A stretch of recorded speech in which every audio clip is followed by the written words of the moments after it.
Hello and welcome to the Flix Forum podcast, where each episode we go back and we look at a Netflix original film in the order of release.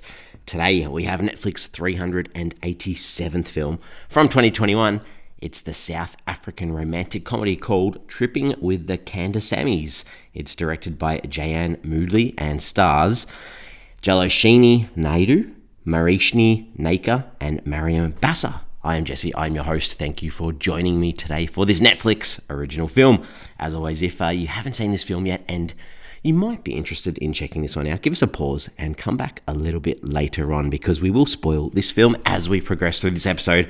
And we do start our show with the Fast Flicks, where we do a quick little summary of what the film is all about. So this one, it's about two underappreciated wives. They organise a romantic weekend away with their husbands to reignite the flame in their relationship, but things don't go to plan. It's not too bad that one. All right, so that's where we are for this one. This is an interesting film that I learned quite a lot about after I'd actually seen the film. So let's get into a little bit about this film, why it's on Netflix. If we look at around the world, so this film, the English title, it is about the Kandasamys family. They are, and the idea of Trippin means they're going on a family trip. That title makes sense. So around the world in Spanish and Portuguese, it's called the Kandasamys, the journey. Cool, that's okay. In French, it's the Kandasamys are unstoppable. Not too sure about that one. In Croatian, the Kandasamy family's crazy journey, sure. In Czech, Kandasamy, the mad journey.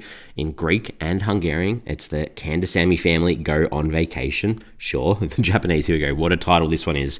The troublesome life of the Kandasamy family, a crazy family trip. It's a mouthful and a half.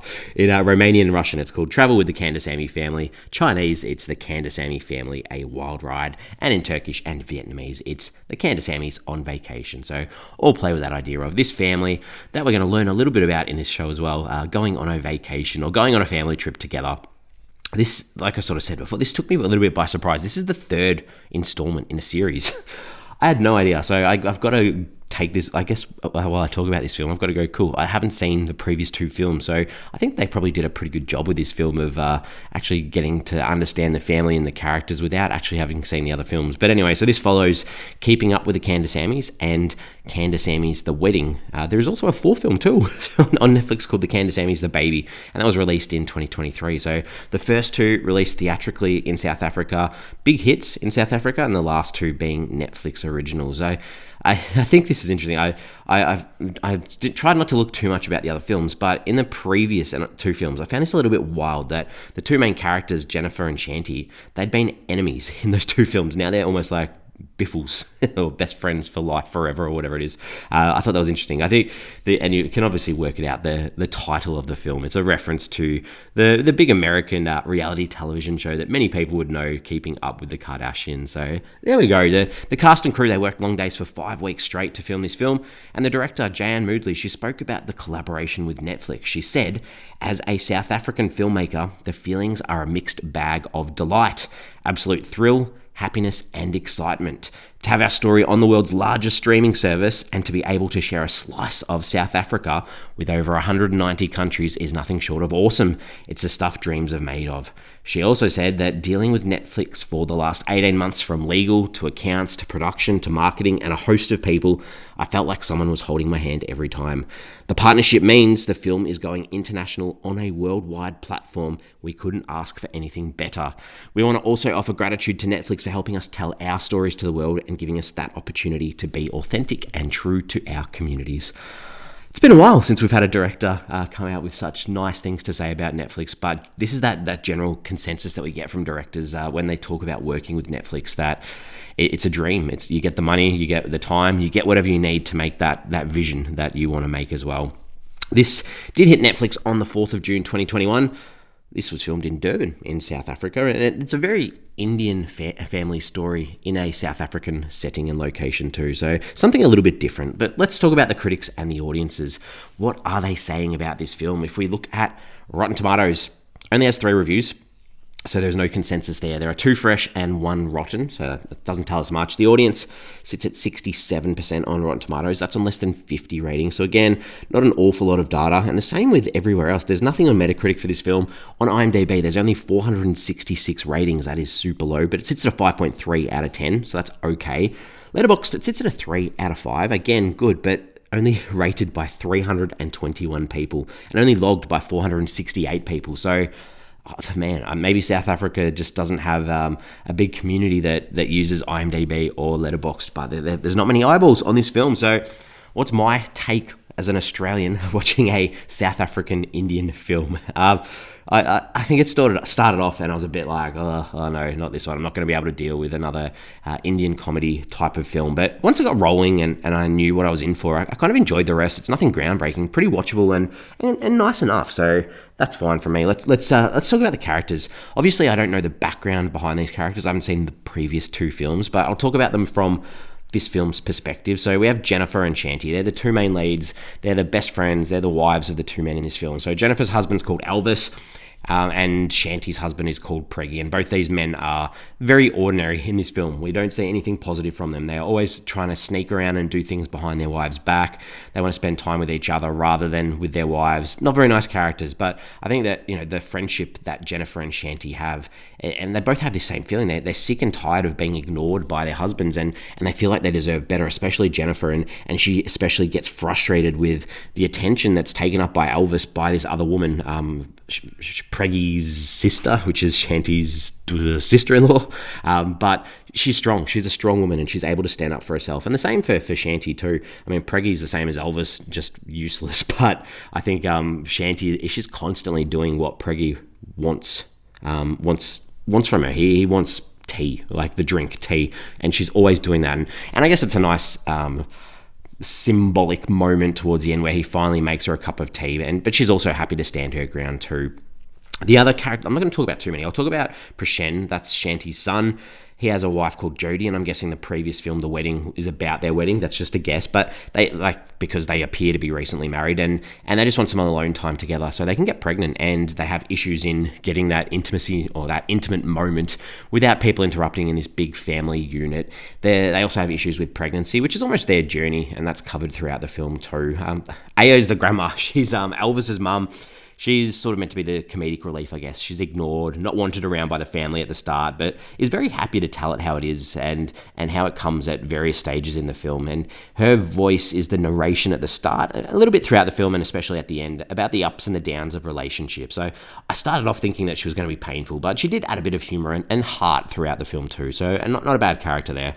I guess the antagonist in this film is Baby, Preggy's so-called beautiful sister. She has some weird connection with Elvis and is constantly flirting with him, and this obviously annoys Jennifer throughout the film, and the women don't like her being around, and it's hard because Preggy is all about helping and supporting family and has offered for her to move in with them, which without asking his wife or talking it through. So interesting dynamics in this relationship, and with this sister Baby who's come back from China, I believe, and a little bit deceivious throughout the film.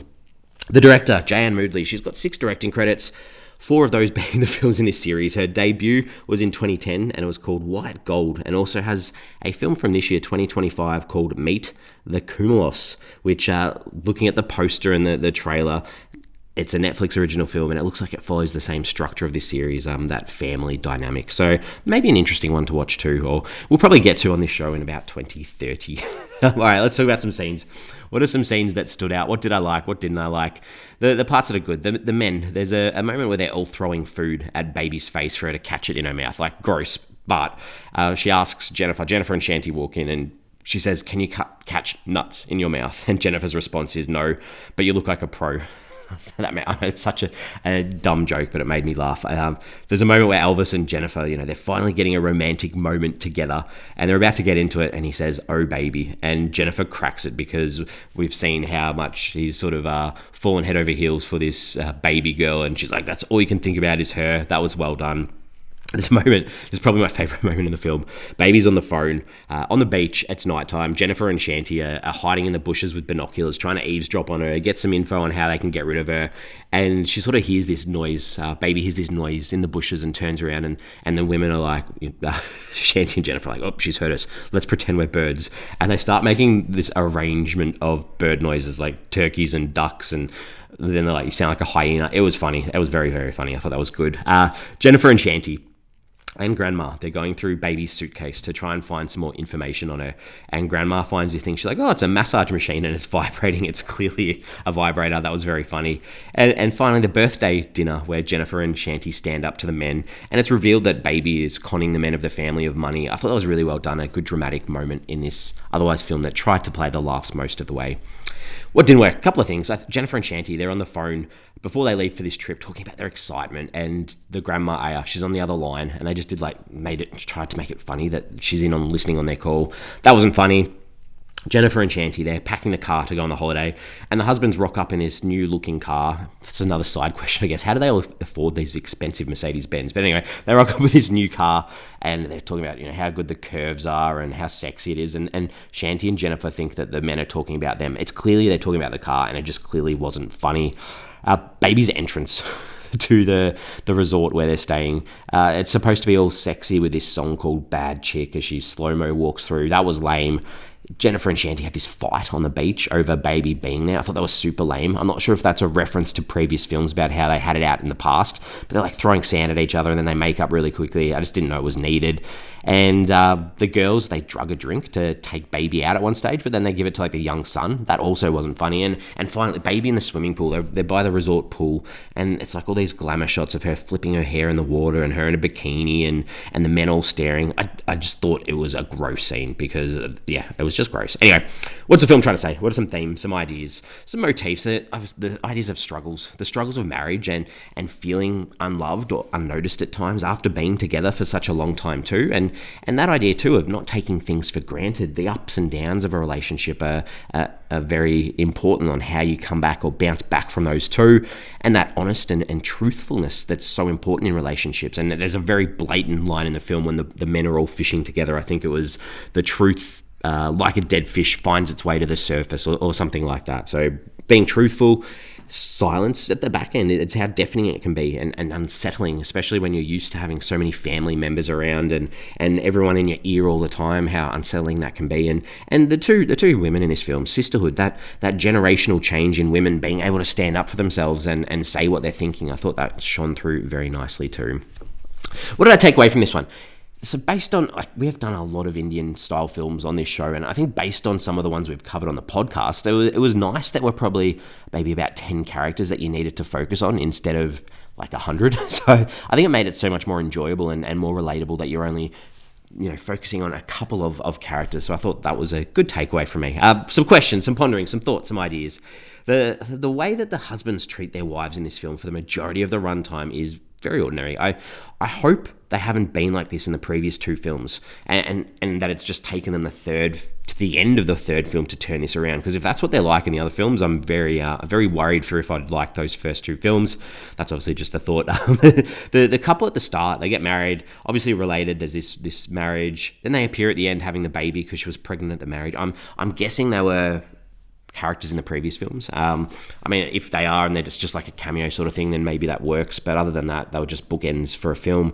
And at the end, there is a Bollywood film to finish this film off. And when it came on and it started with the dance, I was like, oh no, we almost got there. But it wasn't too bad. And I'm glad they weren't littered throughout the film. So that's a positive for me. All right, we're ready to wrap this one up. We give the films a rating out of 5 on this show. For me, I think if everything I've read in doing this episode and a bit of research sort of says that this film was ordinary compared to the others, maybe I'm keen to watch them because the performers in this one, they came across as a real family, and maybe that's because they've worked together so much in the past. But this is fine family fare. I thought this was well put together. I'm giving this a 2.5 out of 5. Okay score from me. We are on socials. We have Facebook, we have Instagram, and we have X, formerly known as Twitter. The question I want you to tell me, should I watch the prior film? Should I watch them? If anyone's a fan of this series, tell me if they're worth a watch.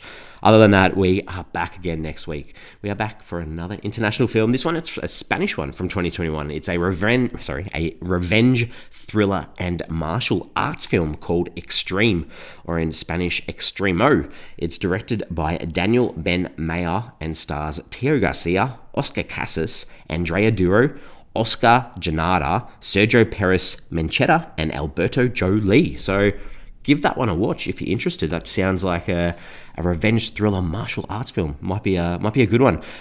Give it a watch. I'll see you next week. As always, thanks for joining me today.